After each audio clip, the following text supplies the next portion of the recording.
A sad little girl tells the young billionaire at school, "I didn't get a Christmas present." When he discovers why, he does something unbelievable. Rowan pulled the car over on the side street and looked out the window. The school seemed smaller than he remembered. 23 years later, the red brick building was still there, but the windows had been painted blue, and there was a new playground in the yard. He grabbed the envelope from the passenger seat.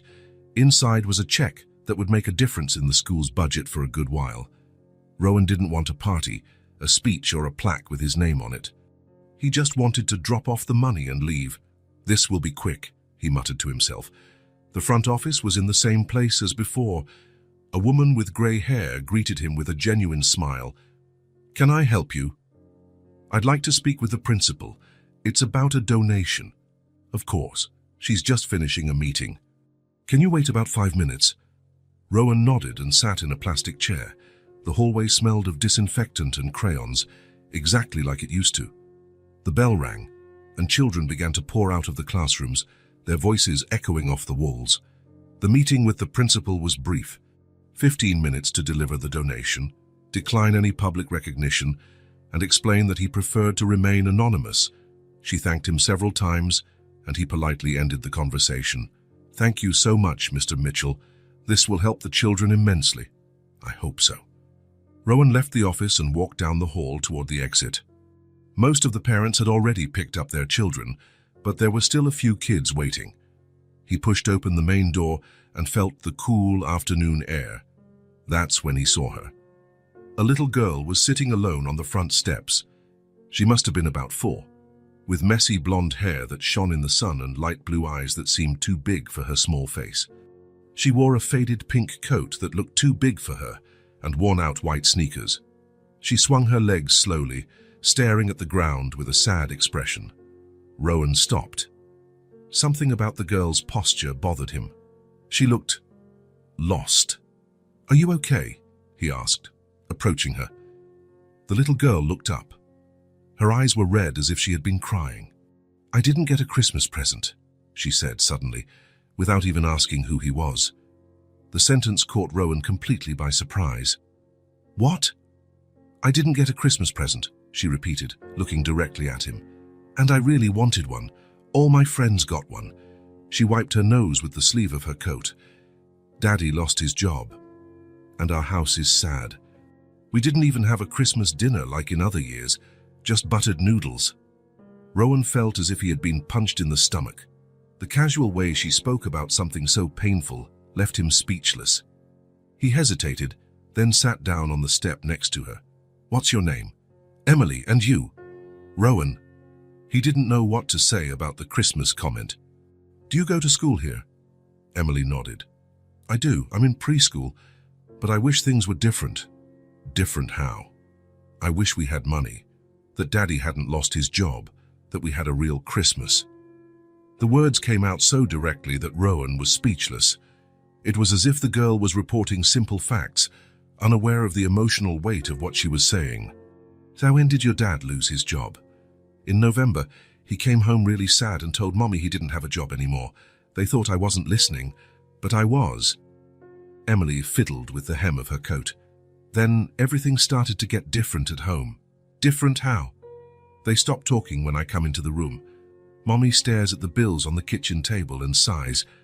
Daddy goes out every morning to look for work and comes back really tired." She looked at him. "And they think I don't understand? But I understand a little." Rowan felt a tightness in his chest. How was a child so young already learning that life could be cruel? And at Christmas? Christmas was worse. In other years, we always had turkey and stuffing. My grandma would come for dinner and bring presents. But this year, Emily shrugged.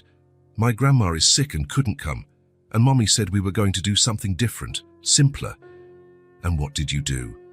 Buttered noodles, and Mommy tried to make it seem special, you know.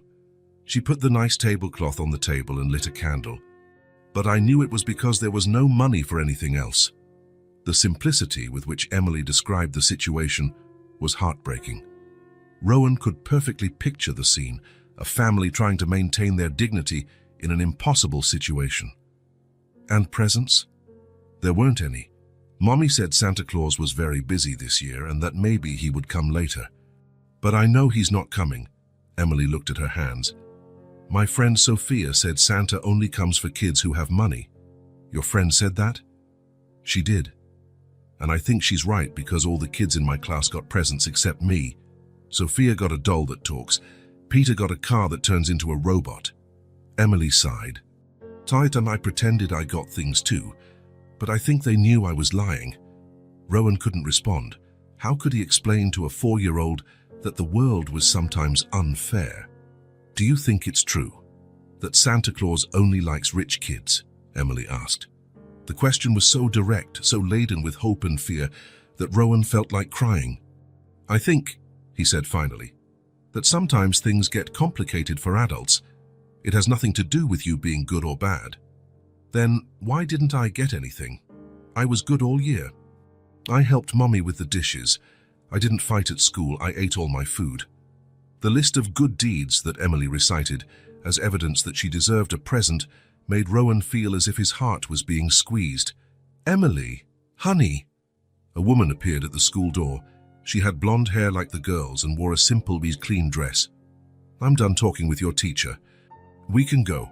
Emily stood up quickly, but before she left, she looked at Rowan one last time. Thanks for talking to me, Rowan. No one ever listens when I talk about these things. Thank you, Emily. She ran to her mother, who took her hand. Rowan watched them walk down the street. Emily's mother walked slowly, as if each step took an effort. Rowan sat on the steps for a few more minutes, trying to process what had just happened. A 4-year-old child had just told him, with devastating simplicity, what it was like to not have Christmas. He stood up and walked to his car. On the way, Emily's words echoed in his head.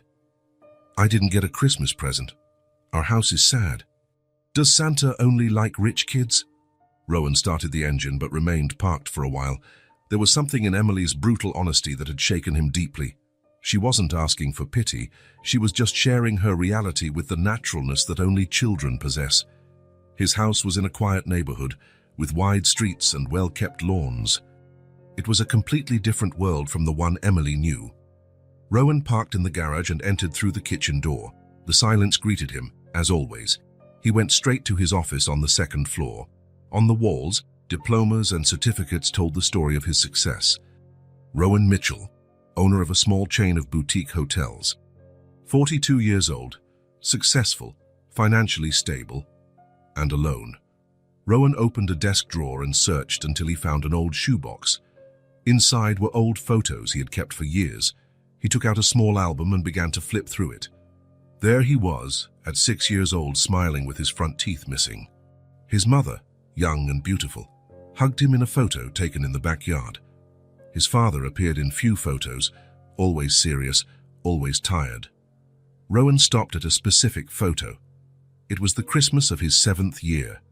He was sitting on the living room floor, holding a small, cheap toy car. It was the only present under the dry tree his mother had managed to buy. He remembered that day perfectly. He had woken up early, full of expectation, imagining the presents he would find. When he came downstairs and saw only the car, he felt a pang of disappointment. "Do you like it, sweetie?" his mother had asked, anxiety in her voice. "I do, Mum. It's the best car in the world." She had smiled, but Rowan had seen the tears in her eyes. Back then, his father worked 2 jobs to pay the rent. There was no money for expensive presents, a special dinner or decorations. Even so, his mother tried to make the day special. She made cookies with the little sugar they had, put music on the old radio and made up games. But Rowan remembered the sadness that hung over the house during those hard times. The heavy silence when there wasn't enough money. The way the adults spoke softly about bills, thinking he didn't understand. The feeling that the world had forgotten about his family, exactly how Emily was feeling now. Rowan closed the album and leaned back in his chair. The little blonde girl with blue eyes had touched a wound he thought had healed. She had awakened memories he preferred to keep buried, but maybe it was time to face them. He stood up and went to the window. Outside, the afternoon was ending. Some houses already had lights on, and he could imagine families gathering for dinner, children doing homework, parents coming home from work, small moments of everyday happiness. Emily was probably at home now, maybe helping her mother in the kitchen or playing alone. And tomorrow would be another day just like it, with no presents, no surprises, just the reality of a family trying to stick together during hard times. Rowan returned to his desk and picked up the photo from his 7th Christmas again. The little boy in the picture looked so hopeful, even with only a cheap present in his hands. When had that hope turned into the loneliness he lived in today? "She reminded me of myself," he said aloud to the empty office, and it was true. Emily, with her simple honesty and transparent sadness, reminded him of who he had been before he built walls around his heart. She reminded him of what it felt like to be small in a big, complicated world. Rowan put the photos back in the box and placed it in the drawer, but he couldn't get Emily out of his head, a 4-year-old girl who asked if Santa Claus only liked rich kids, a child who pretended to have received presents so she wouldn't feel different from her friends. He went down to the kitchen and took an apple from the fridge. There was enough food for a week, good food that he barely touched. Emily had talked about buttered noodles as if it were the saddest thing in the world, and in a way it was, not because of the food itself, but because of what it represented. Rowan knew there was no Santa Claus. He knew Emily's parents were probably doing everything they could to put food on the table and pay the basic bills. Presents were a luxury they couldn't afford. But that didn't mean Emily should grow up feeling like she had been forgotten by the world. He went up to his room and lay on the bed, but he knew sleep wouldn't come easily. He stared at the ceiling, thinking about his conversation with Emily, the old photos, the sadness he had recognized in those blue eyes. A child shouldn't carry that kind of disillusionment. She shouldn't question if she was good enough to deserve a present. She shouldn't see her parents struggling and pretend not to understand. "Fierce, and I don't want her to grow up with that same emptiness," he murmured into the darkness. For the first time in a long time, Rowan had a purpose that went beyond business and financial success. He didn't know what he would do yet, but he knew he would do something. Emily would not be forgotten, not if he could help it. That little blonde girl with sad eyes deserved to know that someone cared. She deserved to feel that she hadn't been abandoned by the world, and Rowan was going to make sure she knew it. Rowan didn't sleep well that night. Every time he closed his eyes, he saw Emily's face, heard her voice asking if Santa Claus only liked rich kids. The words echoed in his mind like a refrain that refused to fade. Morning came slowly, and he got up before his alarm went off, already knowing exactly what he needed to do. He had a quick breakfast, barely touching the toast he had made. His mind was focused on one thing, finding the perfect present for Emily. Something that would show her she hadn't been forgotten, that she deserved all the joy in the world. He left the house with a clear purpose. He drove through the city streets looking for the right store, passing by several large, noisy toy stores. But none of them felt right. Emily deserved something special, unique, made with care. That's when he found a small craft shop downtown. The window was filled with handmade objects, dolls, wooden toys, stuffed animals. Everything had that personal touch he was looking for. The woman behind the counter was elderly, with white hair tied in a neat bun and glasses hanging from a gold chain. Her hands looked skilled and careful, accustomed to creating beautiful things with patience and love. "Can I help you?" she asked with a genuine smile that lit up her whole face. "I need a doll, something special, handmade. It's for a very special 4-year-old girl." The woman's eyes sparkled with interest. Oh, how lovely. A doll for a special little girl. "I have several beautiful options. What is this child like?" Rowan thought for a moment, picturing Emily in his mind. She has blonde hair and light blue eyes. She's a very brave and sweet child. She's been through some hard times recently. The woman nodded with understanding, as if she perfectly understood what Rowan wasn't saying. "I see. Come, I'll show you some special options." She led him to a shelf where there were several handmade dolls. They were all beautiful and unique, clearly made with care and attention to detail. But one in particular caught Rowan's eye immediately. The doll had soft blonde yarn hair that shone gently in the shop's light. The blue eyes were embroidered with impressive care, each stitch creating a sweet and welcoming expression. She wore a light pink dress with tiny embroidered flowers and was the perfect size for a child to hug comfortably. "This one," he said, picking up the doll carefully. "She's perfect." "Excellent choice. This was one of my favorites to make. I spent 3 whole days working on her." The woman gently touched the doll's dress. "She was made with a lot of love. You know, I always imagine the child who will receive each doll I make. It's exactly what I was looking for, and could you personalize it in some way? Put a name on it?" "Of course, what name would you like?" "Emily. Emily." The woman smiled even wider. "Emily, what a beautiful name. I'll embroider it right here on the little dress with golden thread. It will look beautiful and will last forever." Rowan waited as she worked, watching every careful movement of the needle. Each stitch was made with attention and care, as if she understood the importance of that gift. The woman hummed softly as she embroidered, creating a peaceful atmosphere in the small shop. "There," she said finally, showing the result with pride. "Look how beautiful it turned out. Emily will love this doll." The golden letters shone gently on the pink dress, forming the name Emily in an elegant and delicate way. It was perfect. "That's beautiful," Rowan said, truly impressed. "Thank you very much. Now I'll put it in a special box for you." She took a pink cardboard box decorated with ribbons and placed the doll inside carefully, wrapping it in tissue paper. Special gifts deserve special packaging. Rowan paid and took the wrapped box. On the way to the school, he mentally rehearsed what he would say, how to explain that he had come back, how to make Emily believe the Santa Claus story, how to make it all seem natural and magical at the same time. He arrived at the school exactly at recess time.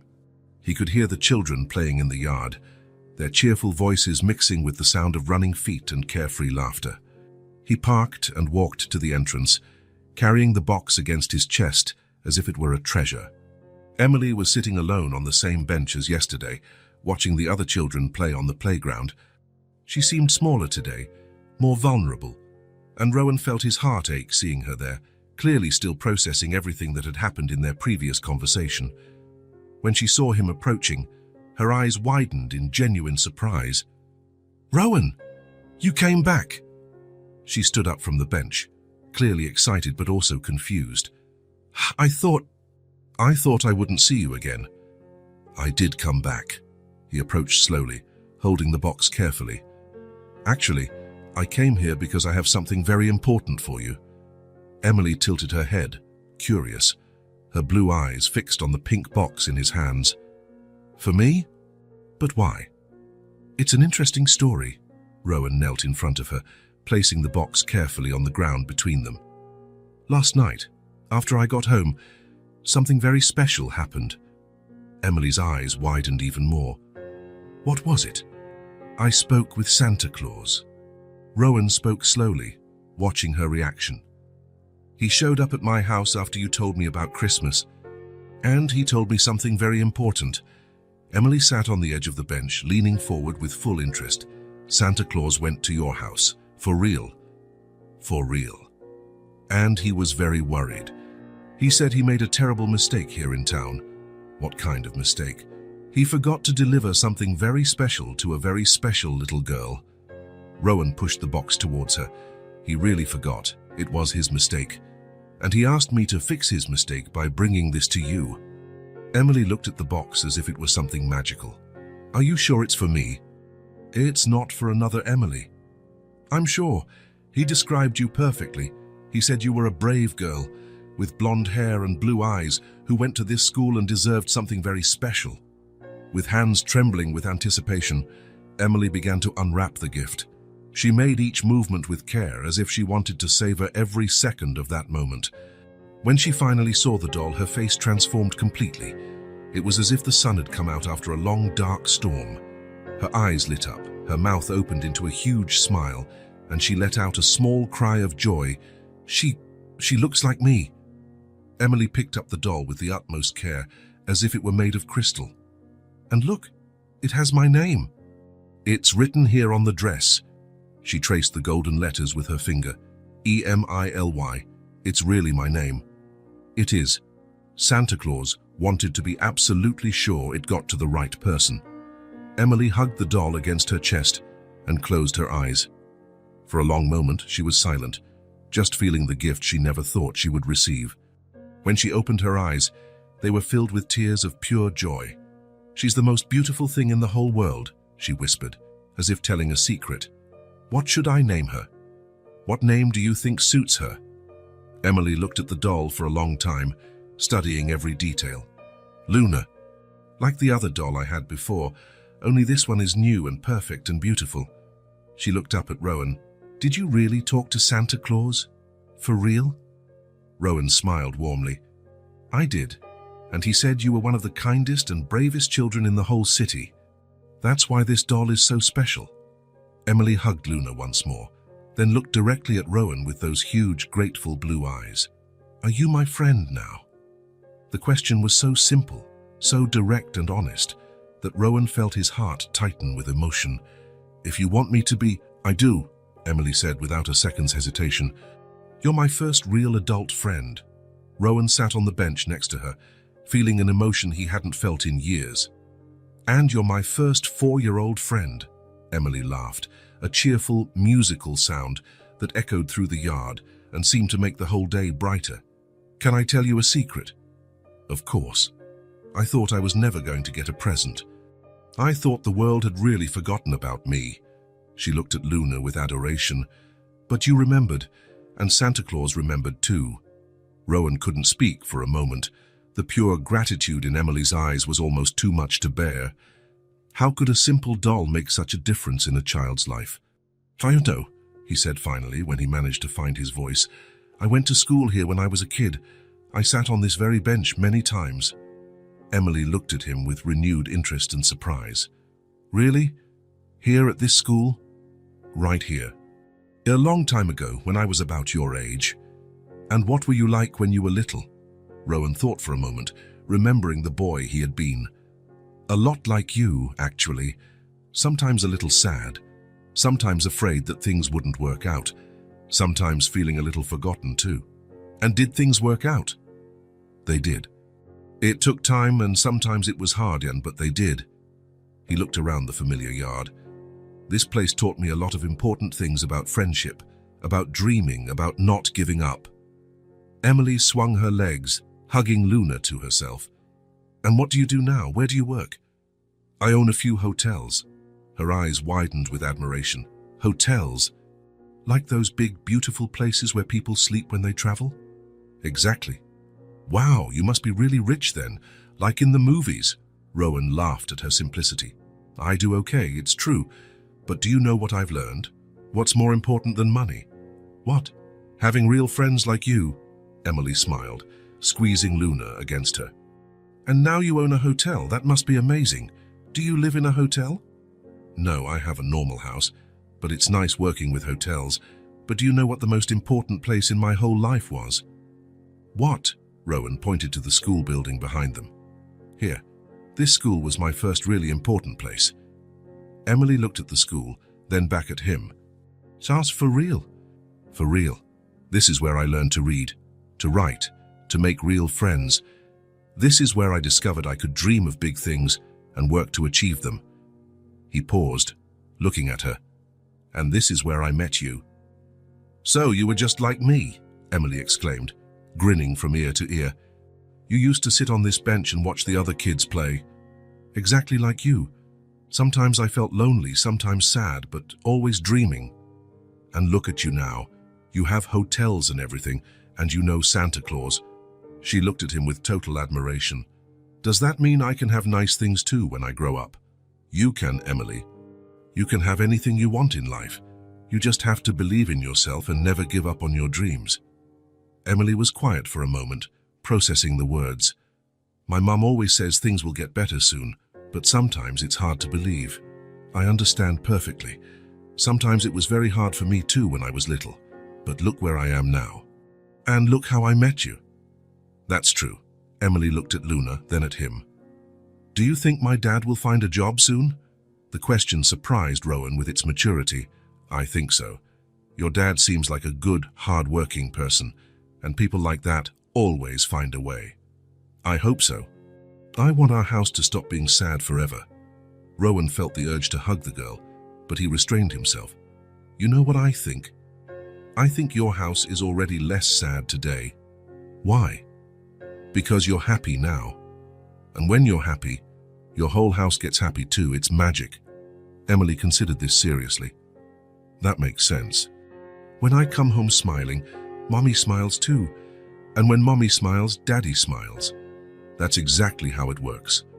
They sat in comfortable silence for a few minutes, watching the other children play on the playground.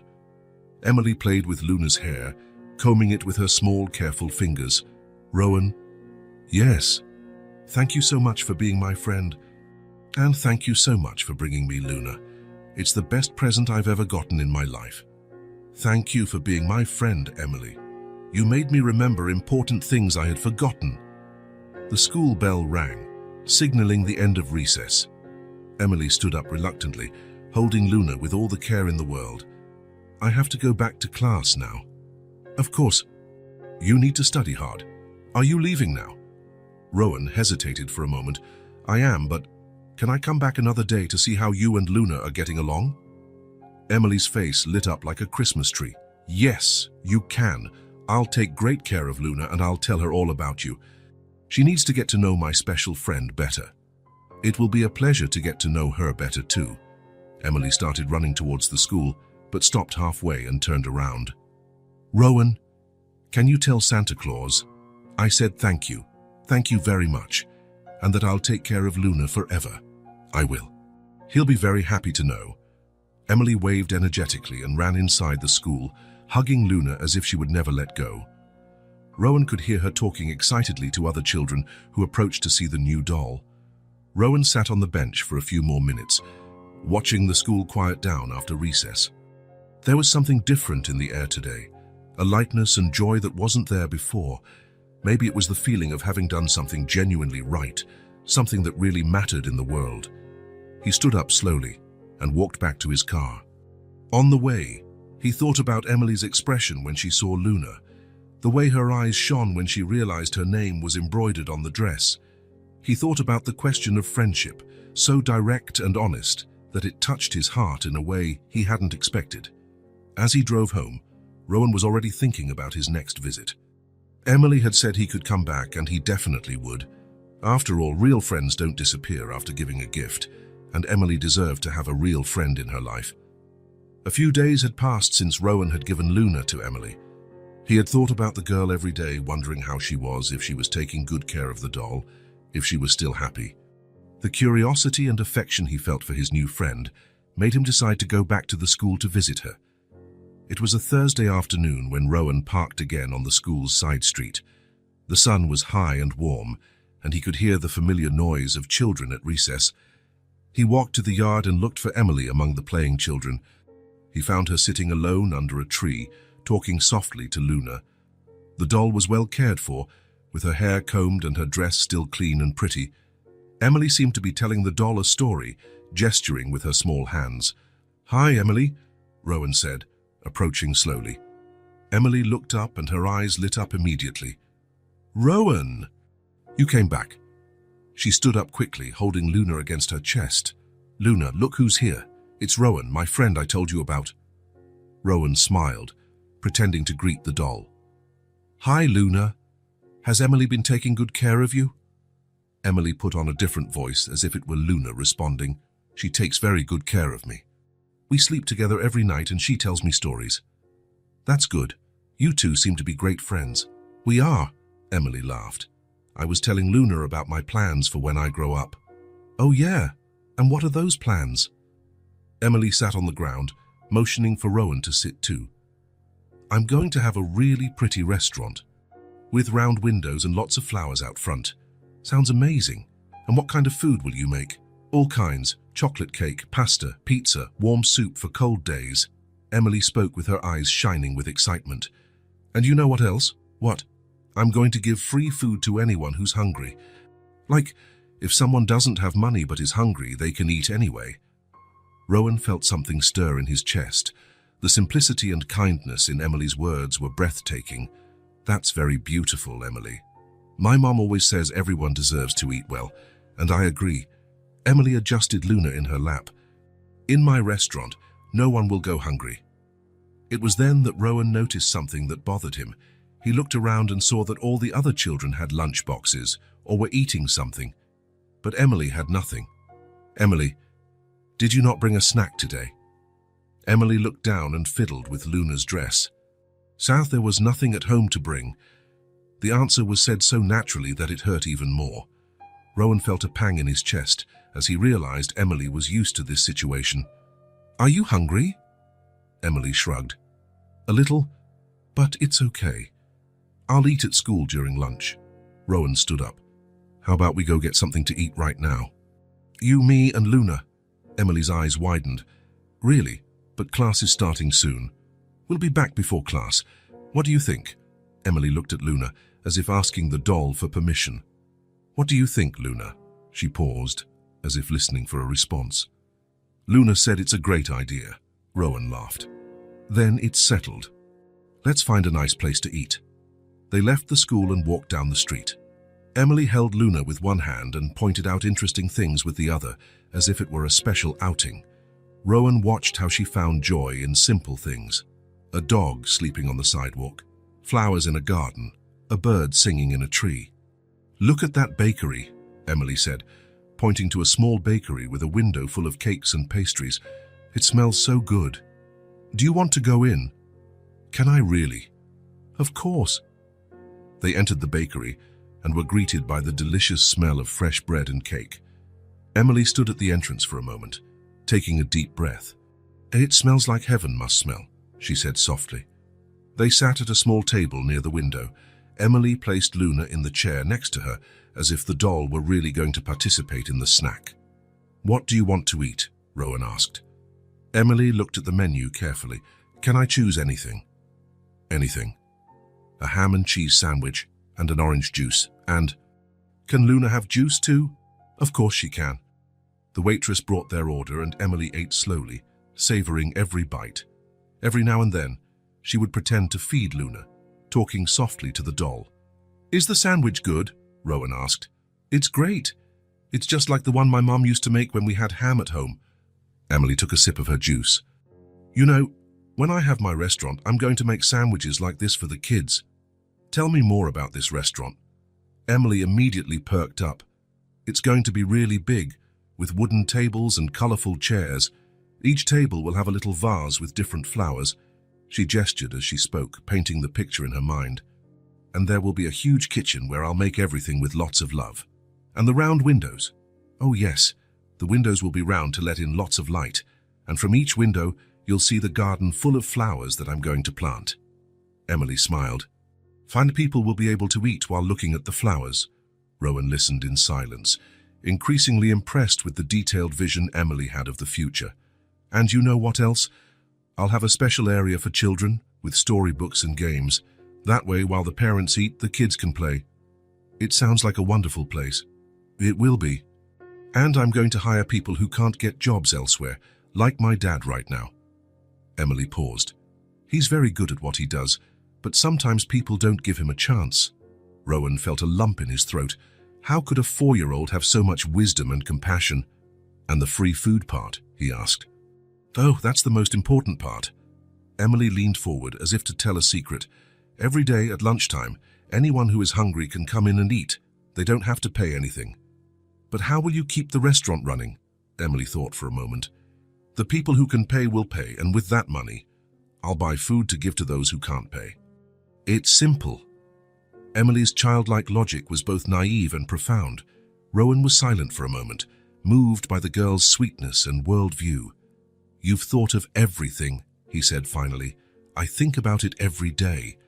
When I lie in bed with Luna, we plan what the restaurant will be like." Emily looked out the window. "And my mum says dreaming doesn't cost anything, so I dream a lot." "Your mum is right, and I think you'll be able to make that dream come true." "Do you really think so?" "I do. You have everything you need, a good heart and lots of ideas." Emily smiled and took another bite of her sandwich. "Rowan, can I ask you a question?" "Of course." "What's it like to own a hotel?" "It must be similar to owning a restaurant." "It is similar. I make sure people feel good when they're at my hotels, just like you want to do in your restaurant." "And do you like it?" "I do. But you know what else? Talking to you about your restaurant, I'm thinking of new things for my hotels. What kind of things? Maybe a space for children to play. Or a garden where guests can see how the food grows. Emily clapped her hands. That would be amazing, just like in my restaurant with the flowers. They finished eating, and Rowan paid the bill. Emily thanked him several times, always including Luna in her thanks. As they walked back to the school, Emily was quieter, as if she was thinking about something important. "Per Rowan," she said finally. "Yes. Do you think I can see your house?" The question caught Rowan by surprise. He looked at Emily, who was watching him expectantly. "You want to see my house?" "I do. It must be very pretty." "And Luna wants to see it too, right, Luna?" Emily looked at the doll. She said yes. Rowan thought for a moment. Why not? Emily had become a special friend and he wanted to return her trust. "I think so," he said. "You can see my house." Emily's face lit up.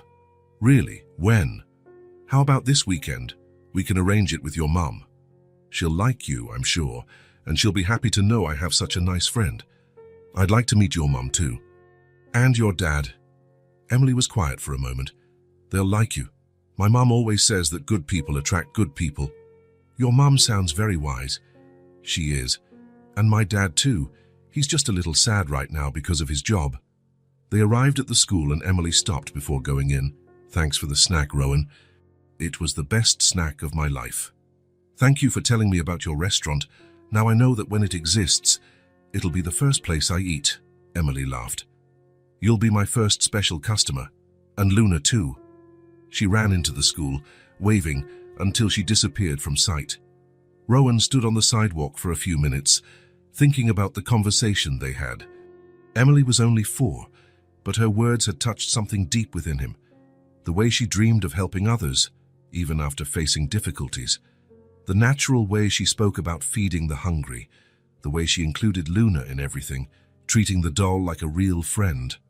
On the way back home, Rowan couldn't stop thinking about the restaurant with round windows and flowers, about a 4-year-old's vision of how the world could be better, about the simplicity of wanting to feed the hungry. And now Emily wanted to see his house. The idea of showing her his home made Rowan feel nervous and excited at the same time. How would Emily see his life? What would she think of the big house and expensive objects? But one thing he knew for sure. Emily had a purity of heart that he hadn't seen in a long time, and whatever her reaction to his house was, it would be honest and true. Just like everything Emily did. The weekend arrived faster than Rowan expected. On Friday, he'd met Emily at school and arranged with her to visit her family on Saturday afternoon. Emily was thrilled with the idea and promised to talk to her parents about the invitation. "They'll be happy to meet you," Emily said, hugging Luna. "My mom always wants to meet my friends." Now, standing in front of Emily's house, Rowan felt a mix of nervousness and curiosity. The house was small but well kept, with a simple front garden and a low white-painted fence. There were flowers planted in makeshift pots and a small porch with 2 plastic chairs. Rowan knocked on the door softly. He could hear voices inside and footsteps approaching. The door opened and a blonde woman appeared, smiling warmly. It was Claire, Emily's mother, and Rowan could see where the girl had inherited her light blue eyes. "But you must be Rowan," Claire said, extending her hand. "Emily doesn't stop talking about you. I'm Claire, her mom." "A pleasure to meet you, Claire. Thank you for having me." "Not at all. Please, come in." Rowan entered the house and was immediately enveloped in a welcoming atmosphere. It was small, but everything was clean and organized. The furniture was simple, some clearly old, but there was care in every detail that spoke of the people who lived there. "Rowan!" Emily came running down the hallway, holding Luna. "You really came! Luna, look who's here!" "Hi, Emily. Hi, Luna," Rowan said, smiling. Come see the house." Emily took his hand and started pulling him down the hall. "So I want to show you everything." "Emily, let Rowan breathe first," Claire said, laughing. "Malcolm, come here. Emily's friend is here." A man appeared from the kitchen, drying his hands on a dish towel. He was tall, with brown hair and kind eyes. but Rowan could notice a subtle sadness in his posture. There was something in his slightly stooped shoulders that suggested the weight of worries. "Malcolm," the man said, extending his hand. "Pleasure to meet you." "Rowan, the pleasure is mine." Malcolm's handshake was firm, that of someone used to manual labor. His hands were calloused, from someone who had worked hard his whole life. "Please, have a seat," Claire said, pointing to the living room sofa. "I made a cake this morning. How about we have some with coffee?" "That would be great, thank you." Emily sat next to Rowan on the sofa, placing Luna carefully between them. "Rowan, want to see where Luna sleeps?" "Of course." Emily stood up and led him to a corner of the room where there was a small box lined with a soft cloth. "She sleeps here. I made a special little bed." Emily placed Luna in the box carefully. "But now I tell you everything too, Luna. Rowan is our friend." Rowan watched the scene, touched by the way Emily treated the doll as a real companion. The box was simple, made of cardboard decorated with colored paper, but there was a lot of love in the craftsmanship. "The little bed is beautiful," Rowan said. "Mommy helped me make it. Every doll needs a special place to sleep." Claire returned from the kitchen carrying a tray with coffee, glasses of juice, and slices of a simple cornmeal cake. Malcolm followed her with small plates and napkins. "I hope you like cornmeal cake," Claire said, serving everyone. "It's what we had in the house to make." "I love cornmeal cake," Rowan lied gently, though he couldn't actually remember the last time he'd had one. They all sat in the living room, in a natural arrangement that made Rowan feel immediately welcome. Emily sat on the floor next to Luna's box, as if wanting to include the doll in the conversation. "Emily told me you met at school," Claire said. "That's right, I went there to make a donation and we ended up talking." Rowan took a sip of his coffee. "She's a very special girl." "That she is," Malcolm said, looking at his daughter with affection. "She's always been very smart and loving." "Daddy, tell Rowan about your old job," Emily said suddenly. "He had a very important job." Rowan noticed how Malcolm shifted uncomfortably in his chair. Claire placed a hand on her husband's arm in a gesture of silent support. "Emily," Claire began. "No, it's okay," Malcolm said, forcing a smile. "I worked at a factory. I made parts for industrial machines." "For how many years?" Rowan asked. 15 years. "I started there right after Emily was born."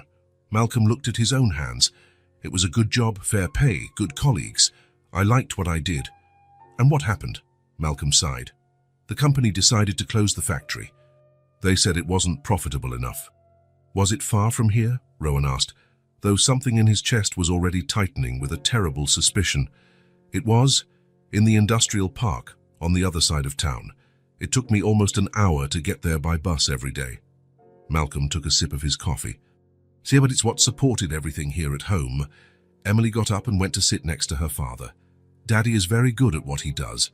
The bosses always praised him." Malcolm ran a hand through his daughter's hair affectionately. "It was a good place to work. There were a lot of good people there." "Did everyone lose their jobs?" Rowan asked. "Everyone. 120 employees."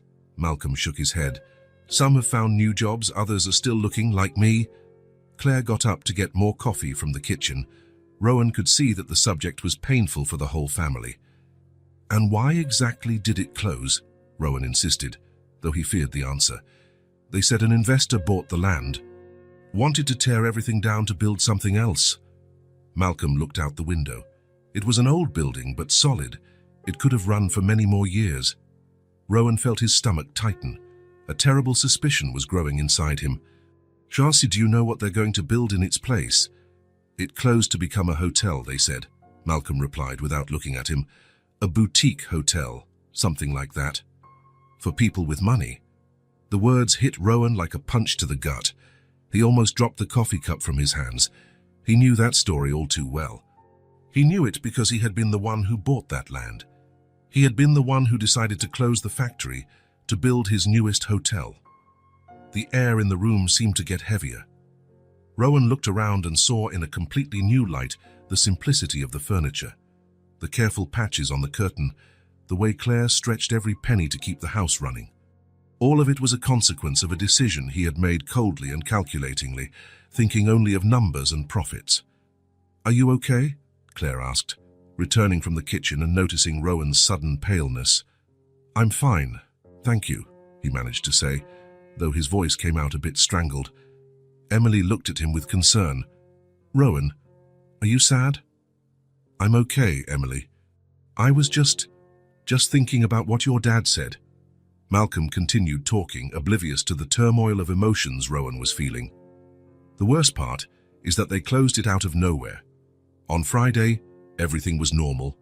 On Monday, we arrived and there was a notice on the door. They said we had 2 weeks to get our things." "Only 2 weeks?" Rowan managed to ask. "Only, and mind you, some of the employees had worked there for over 20 years. Malcolm shook his head. "They gave a basic severance package, the minimum required by law. And that was it." Rowan remembered that transaction. He had been advised by a team of lawyers who took care of all the legal details.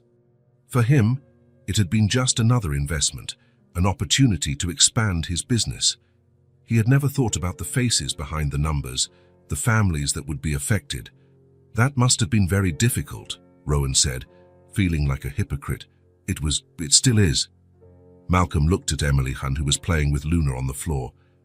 "But we don't give up. I keep looking for work every day. Something will turn up." Claire sat down again and took her husband's hand.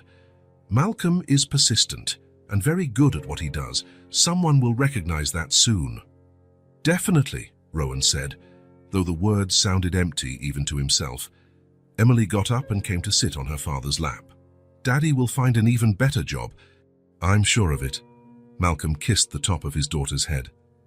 "With this cheering squad, how can I fail?" Rowan watched the scene and felt a mixture of admiration and guilt. Here was a family that, despite facing enormous difficulties because of a decision he had made, maintained their dignity and love for each other. They weren't asking for help or complaining. They were fighting together, with hope and determination. The silence that followed was comfortable for everyone but Rowan. He was struggling with the weight of what he had discovered, trying to process the fact that he was directly responsible for this family's suffering.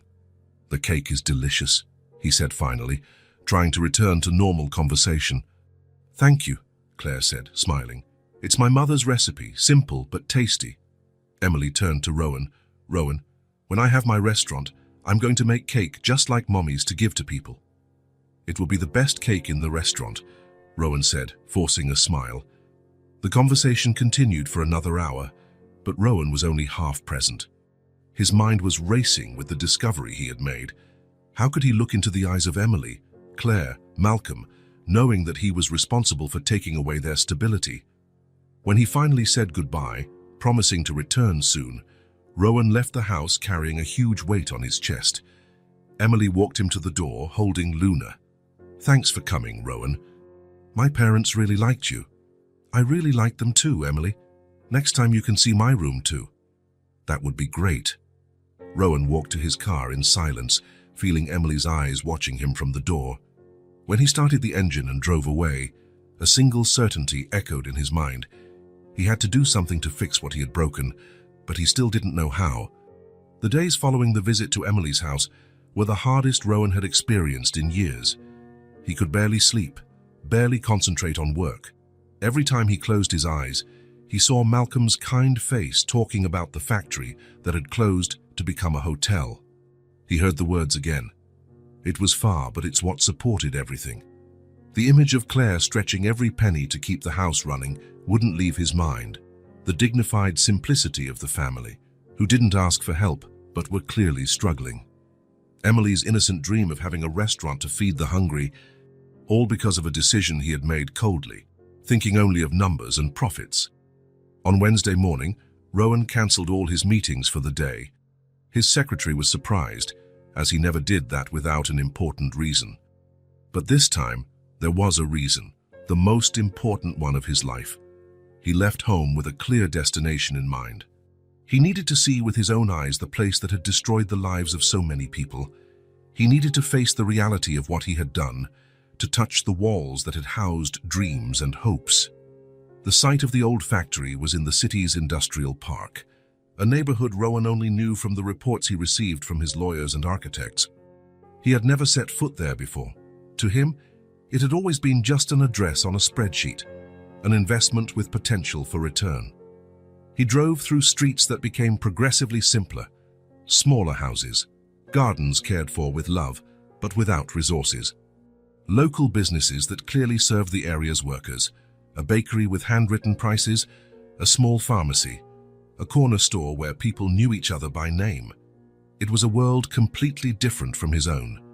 When he arrived at the site, he stopped the car in front of the closed gates and watched for a long time.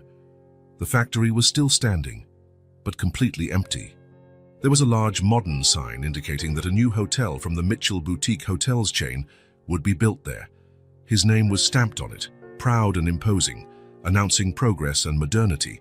But for Rowan, at that moment, the sign looked like a tombstone. He got out of the car and approached the fence.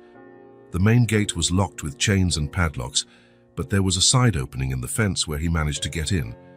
The grounds were too quiet, only the wind rustling some forgotten papers on the ground and making a strange noise as it passed through the metal structures. The factory building was exactly as Malcolm had described, old but solid. The brick walls were stained by time and decades of work, but the structure seemed firm and sturdy. Large, dusty windows let in golden shafts of sunlight, creating patterns on the abandoned floor. Rowan walked slowly around the exterior, trying to imagine what the place had been like when it was running. 120 people arrived there every day for the morning and afternoon shifts. They talked, laughed, worked side by side. Malcolm made his 1-hour bus trip to get there, then spent 8 hours creating parts for industrial machines. There were signs everywhere that life had stopped abruptly. A bulletin board in the cafeteria still showed notices about union meetings and social events that would never happen again. Calendars on the walls marked days that were suspended in time. A forgotten cup on an office desk suggested that someone had left expecting to return the next day, but that day never came. Rowan entered the main building through a door that had been left ajar. The silence was oppressive and heavy.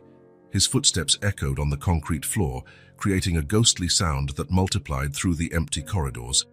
The machines had been removed months ago, leaving only geometric marks on the floor where they had been installed for years. He walked among these marks, trying to imagine the noise that must have been there when everything was working. The sound of machines, of conversations between colleagues, of ringing phones, of life happening.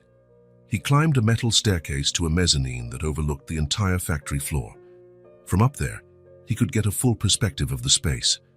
It was bigger than he had imagined. From there, he could perfectly visualize how it had been, the constant movement of workers, each knowing their role, the energy of a productive place full of purpose. Now there was only silence and walls stained by time. Rowan sat in an old office chair that had been left behind and stayed there for a long time, just watching and thinking.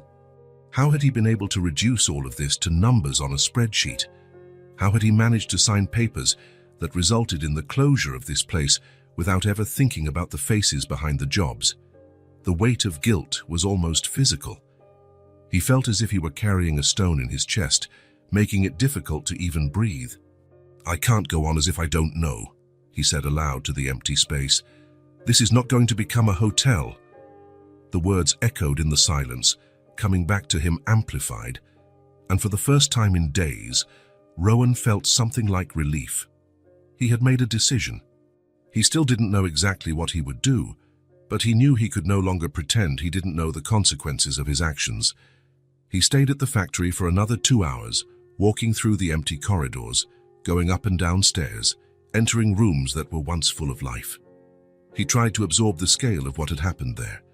He tried to understand how a decision of his, made comfortably in his office, had reached here and shattered the lives of so many people. When he finally left, he knew his life had changed forever. He could no longer be the same person he had been before meeting Emily and her family. On the way back, Rowan stopped at a payphone and called Claire.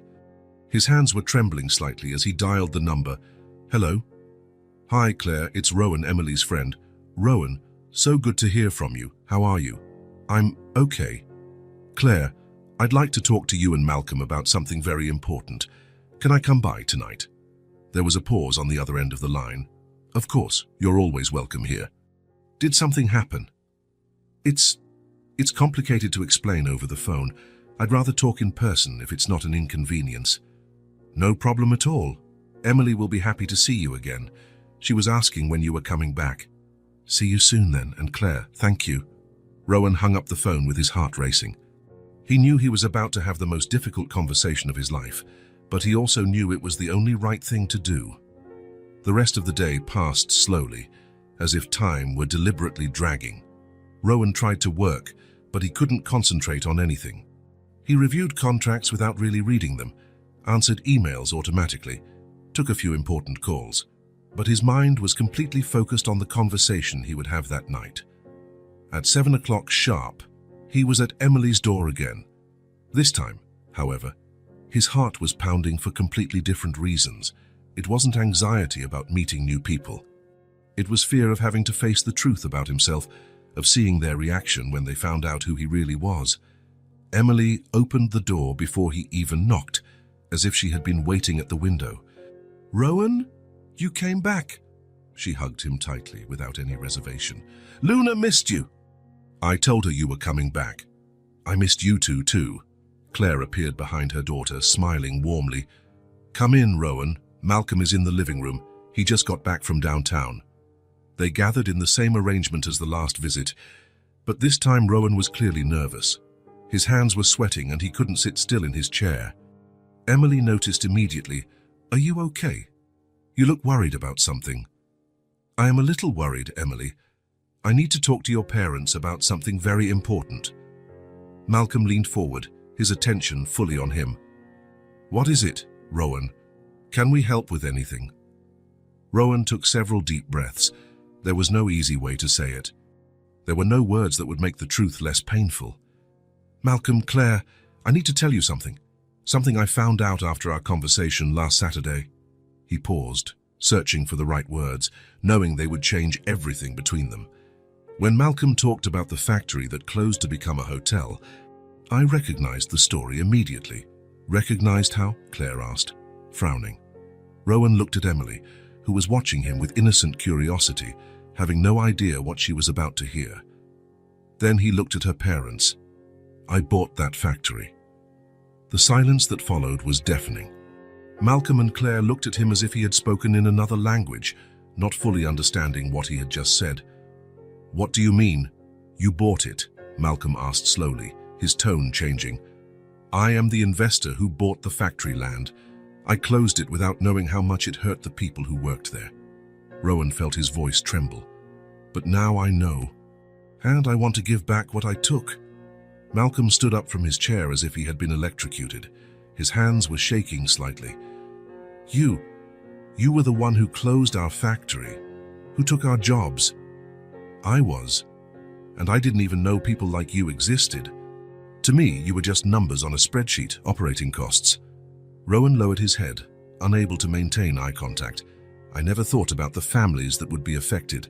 I never thought that behind every job there was a story, a life, dreams." Claire put her hand to her mouth, clearly shocked. Emily looked from one adult to another, trying to understand what was happening, feeling the tension in the air. "Why are you telling us this?" Malcolm asked, his voice a mix of confusion, anger, and disbelief. "Because after meeting you, after seeing how Emily dreams of helping people, after understanding what my decision caused in your lives and the lives of 120 other families, I can no longer pretend I don't know." Rowan finally looked up and looked directly at Malcolm. "I want to fix this. I don't know exactly how yet, but I want to give back what I took from you and all the other families who were affected." Emily approached him slowly, holding Luna against her chest. "Rowan, does this mean you can help my daddy get a job again?" The girl's innocent question, asked with all the confidence in the world, made Rowan feel like crying. "I'm going to try, Emily. I'll do everything in my power." Malcolm was still standing, processing the information that had changed everything. Claire gently pulled him to sit down again, but he remained tense. "I don't understand," she said, her voice still in shock. "Why are you telling us this? What do you want from us?" "I don't want anything. I just want you to know the truth. And I want a chance to fix the terrible mistake I made." Silence reigned in the room again. Emily sat on the floor next to Luna, clearly feeling the tension in the air, even without fully understanding the gravity of the situation. Finally, Malcolm spoke, his voice controlled but heavy with emotion. "You closed our factory. You took the jobs of 120 people. You changed our lives completely. Yes. And now you want to fix it. Yes." Malcolm looked at Claire, then at Emily, who was watching them with big, worried eyes, and finally back at Rowan. How? It was exactly the question Rowan had been waiting for, and for which he still didn't have a complete answer, but he had the beginning of an idea. "I'm still working out the details, but I guarantee one thing, that land will not become a hotel, not anymore." It was the beginning of a conversation that would change all of their lives forever. 2 weeks had passed since Rowan had told Emily's family the truth. They were 2 intense weeks, full of meetings, calls, and planning, but also 2 weeks of renewed hope, of sleepless nights thinking about possibilities, of waking up every day with a purpose that went far beyond profit. The day after his confession, Rowan had called his lawyers and architects with clear instructions: cancel the hotel project immediately. The reactions were of complete surprise. "Are you sure, Mr. Mitchell?" "We've already invested a lot of money in the planning," said his lead lawyer, clearly concerned. "I'm absolutely sure. Cancel everything. Pay whatever fines are necessary."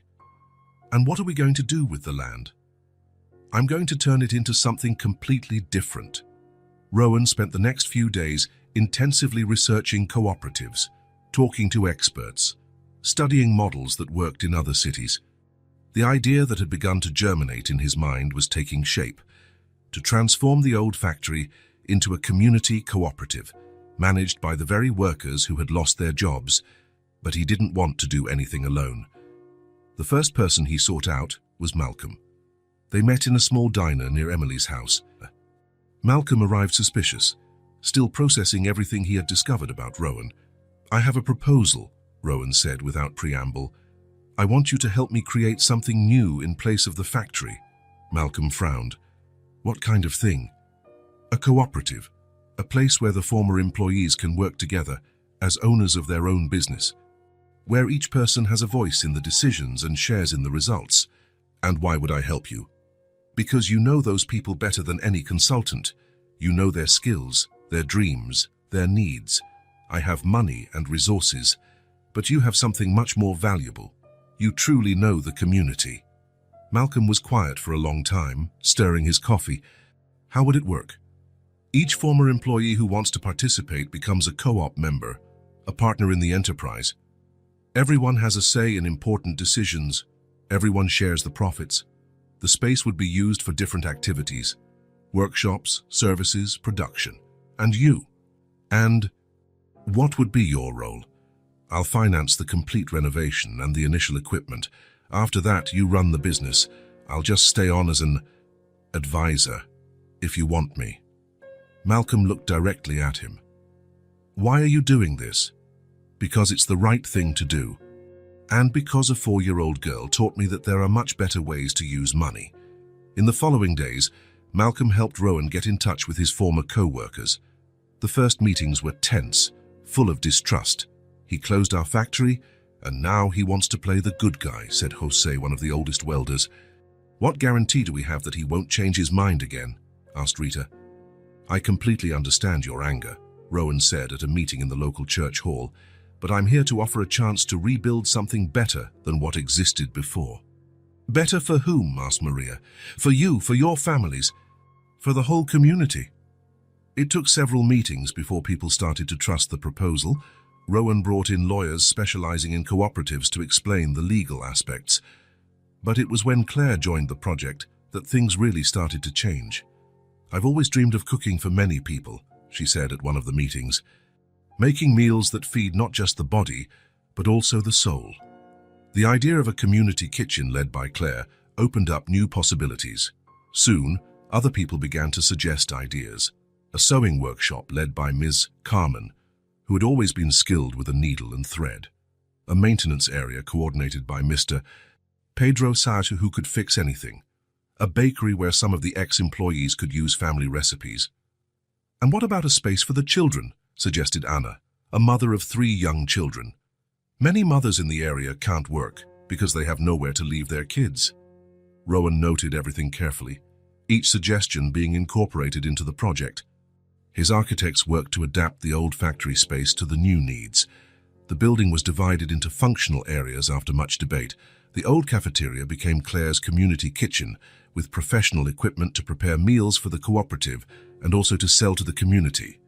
A side wing was transformed into sewing and craft workshops. The section that once housed heavy machinery became the maintenance and small repairs area. The bakery was installed in an area with independent access, allowing it to operate at the most convenient times. And in the old administrative office, a colorful and safe children's space was created, where co-op mothers could leave their children while they worked. "I also want to include training programs," Rowan said at a meeting, "for young people from the area who want to learn a trade." "Like vocational courses?"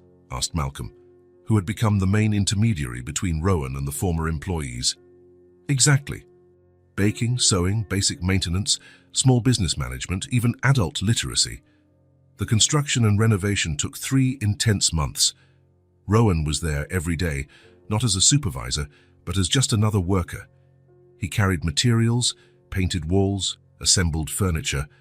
The co-op members initially treated him with suspicion, but gradually they realized he was genuinely committed to the project. Emily visited the site whenever she could, usually on weekends with her parents. She observed everything with curious eyes, asking insightful questions and making suggestions that were sometimes wiser than the adults. "Rowan, why don't you put plants in all the corners?" she suggested on one of these visits. "Plants make places happier." "That's a great idea, Emily." And so, the cooperative gained indoor and outdoor gardens, with flowers and plants collectively cared for by everyone. During the renovation, the community came together in a way Rowan had never seen. Entire families showed up on weekends to volunteer. Children played in the yard while their parents worked. There was always someone bringing snacks or offering extra help. "This is how real communities work," Claire explained to Rowan on one of those afternoons. "How's when everyone works together for something that will benefit everyone?" The cooperative was named Community Rebirth in a democratic vote among all the members. The name perfectly reflected what was happening, a rebirth of hope and opportunities. When it was finally ready, the space was completely unrecognizable. The time-stained walls had been painted with cheerful colors. The large or clean windows let in abundant light. The concrete floor had been polished and marked with colored lines that delineated the different areas. Claire's kitchen was a dream come true, with industrial ovens, huge refrigerators, and a spacious prep area. The sewing workshop had modern machines and large tables. The bakery constantly smelled of fresh bread and homemade cakes. The children's space was a joy in itself, with educational toys, books, colorful rugs, and walls decorated with drawings made by the children themselves. There was also a small community library, organized by volunteers from the area. The training area was equipped with basic tools and teaching materials for the courses that would begin to be offered. Malcolm would be one of the main instructors, teaching basic maintenance and welding. On the official opening day, a crowd gathered in the cooperative's courtyard. There were former employees of the old factory, local residents, local authorities, and people from other parts of the city who had heard about the project. Emily was radiant, wearing a new dress that Claire had sewn especially for the occasion. It was light blue, the color of her eyes, with small embroidered flowers. She carried Luna, who had also gotten a new dress to match. "Rowan," Emily said, running up to him. "Can I see everything again? I want to show Luna how it turned out." "Of course, Emily, you are our most special guest." He took her on a complete tour of the cooperative. Emily stopped in each area, observing everything carefully. In Claire's kitchen, she was impressed by the size of the ovens. "You can make cake for the whole city in here," she said, laughing. In the sewing workshop, she examined the machines as if they were treasures. "When I grow up, I want to learn how to use all these machines." In the bakery, the smell of fresh bread made her sigh.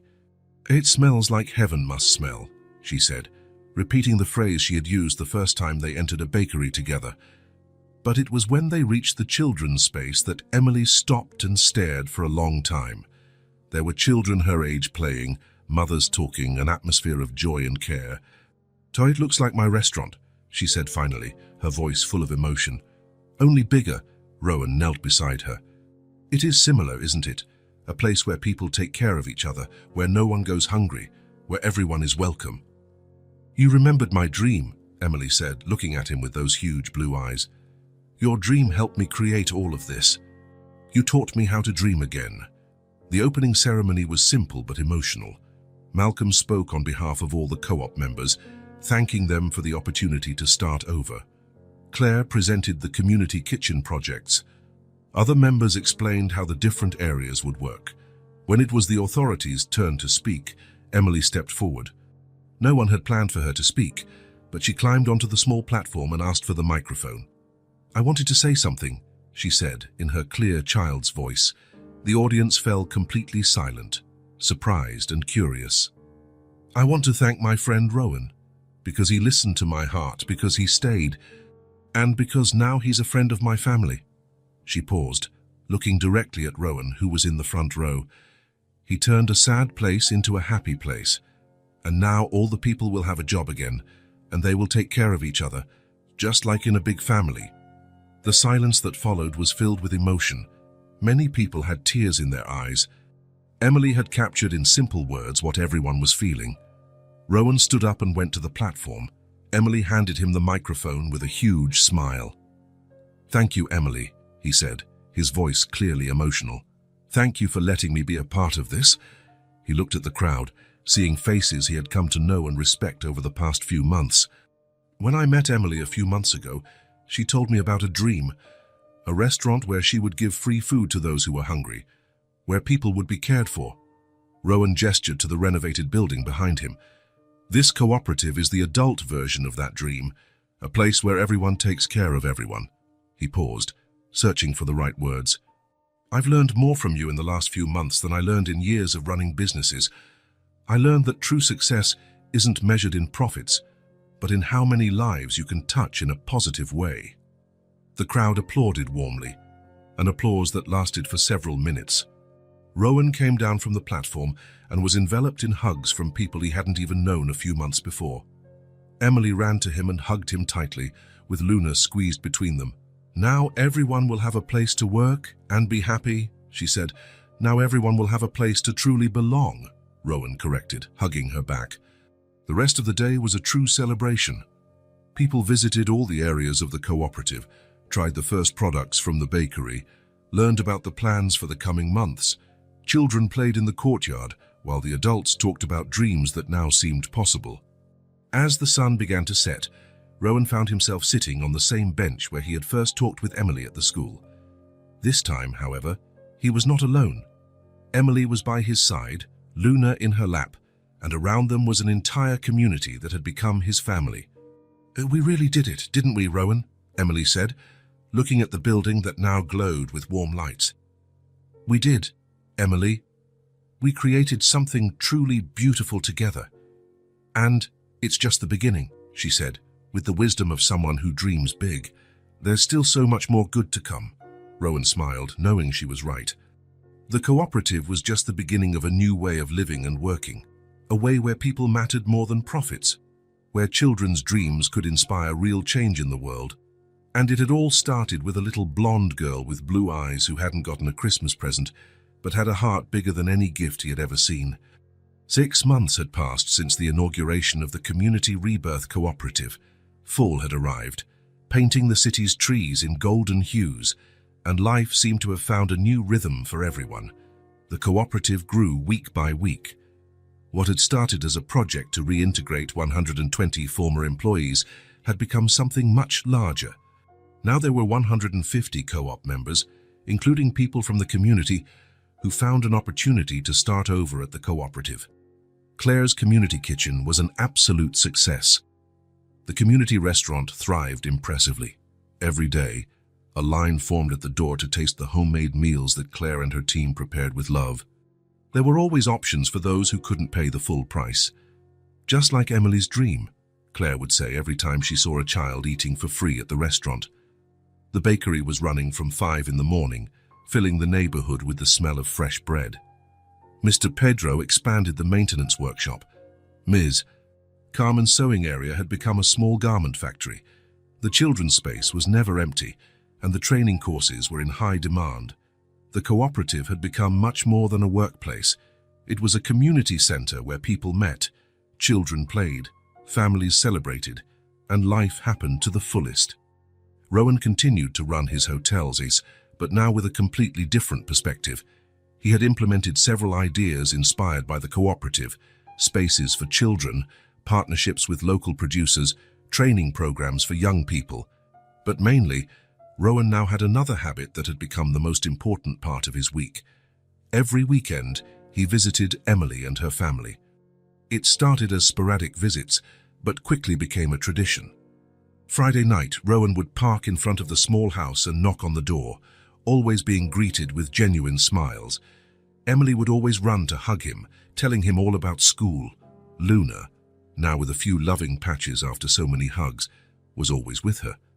Saturdays were for outings.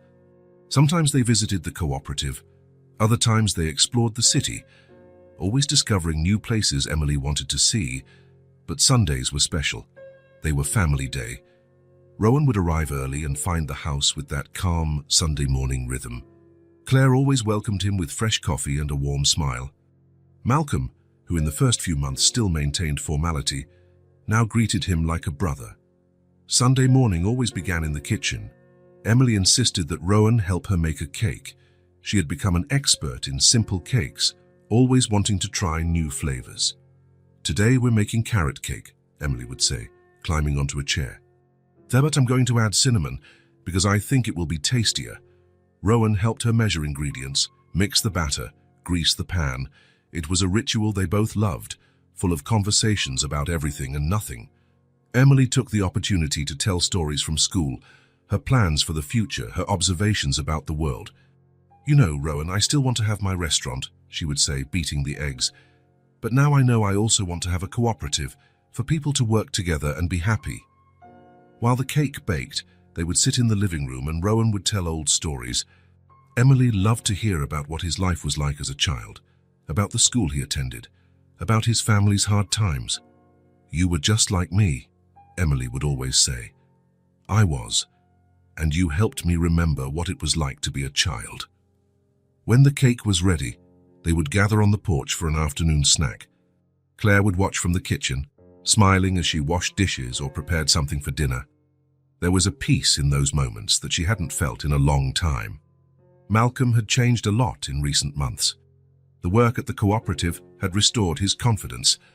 He coordinated the maintenance area, was respected by the members, and had a stable income. More than that, he had regained his joy for life. After the snack, while Emily played in the yard, Malcolm and Rowan always ended up playing cards on the porch. At first, they were tense games, but they gradually became moments of true conversation between two men who had learned to respect each other. "How are things at the cooperative?" Rowan would ask, shuffling the cards. "Better every week. Mr. Pedro is thinking of hiring more help." "And Claire?" "Happy. Happier than I've seen her in years." Malcolm dealt the cards. "She always wanted to cook professionally." "And you?" "Grateful. I still can't believe all this happened." These conversations always flowed naturally, covering topics from business to life philosophies. Malcolm had become a source of wisdom for Rowan, who learned about the value of community work. At the end of the afternoon, Emily would always come and sit with them on the porch. It was her favorite time of Sunday, when the whole family was together and relaxed. On one of those Sunday afternoons, when fall was advanced and there was a cool breeze, Emily lay down on the porch sofa with Luna in her lap. Rowan and Malcolm were playing cards, while Claire finished tidying up the kitchen. Emily watched the two men for a while, seeing how they talked naturally, how they laughed at the plays, how they seemed like brothers who had known each other for a long time. She hugged Luna tighter and whispered softly, thinking no one was listening, "He's family now. We just haven't decided on the title." But Rowan heard, and so did Malcolm. And Claire, who was drying her hands at the kitchen door. For a moment, everyone was silent, processing the simple truth Emily had expressed. Rowan felt his eyes well up with tears. He looked at Malcolm, who was smiling in a new way. He looked at Claire, who was watching him with an affection reserved for family. "It's true," Claire said finally, coming to sit with them. "You are family. Our chosen family," Malcolm added, putting the cards aside. Emily got up and went to hug Rowan, still holding Luna. "You'll always be part of our family, right?" "Always," Rowan said, hugging her back. "If you'll have me."